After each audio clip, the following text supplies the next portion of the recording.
You write 4 lines of Spark code, press enter, and suddenly 200 tasks appear. 8 executors wake up, 2 stages get created, and hundreds of gigabytes start moving across your cluster. The question is, who told them to do that? Imagine you are processing 1 billion user events. The data lives across dozens of machines. You write this, looks innocent, but Spark says something completely different. You think read, filter, group, show, but Spark thinks plan, optimize, schedule, and execute. Notice something missing in your thinking? That is called execution, because Spark doesn't executed anything yet. This is where beginners get confused. The file wasn't read, the filter wasn't applied, the group by didn't happen. Spark is pretending to work. It is secretly taking note. Above, the entire cluster sets one process, the driver. Think of it as the project manager. It never processes your billion rows. Instead, it studies your code and start drawing a blueprint. Read data, then filter, then group, then count. The blueprint is called a DAG. Fancy name, simple idea. It's just Spark's battle plan. And this is why lazy evolution exists. Spark waits because the more instruction it sees, the smarter it becomes. Maybe it can skip columns, maybe it can push filters earlier, maybe it can eliminate unnecessary work. Spark wants the full picture before spending its cluster resource. Then you call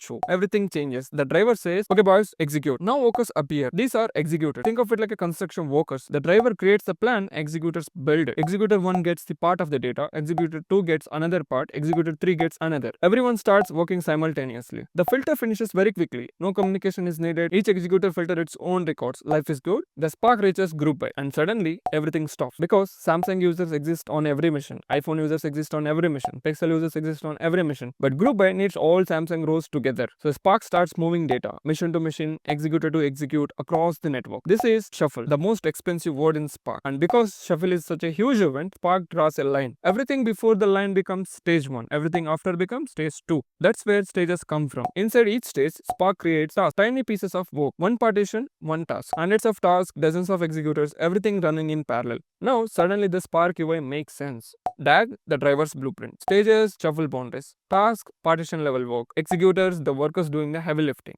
And the craziest part, the code you wrote never mentioned drivers, never mentioned executors, never mentioned tasks. Spark created all of that automatically, which is exactly why understanding the architecture changes everything.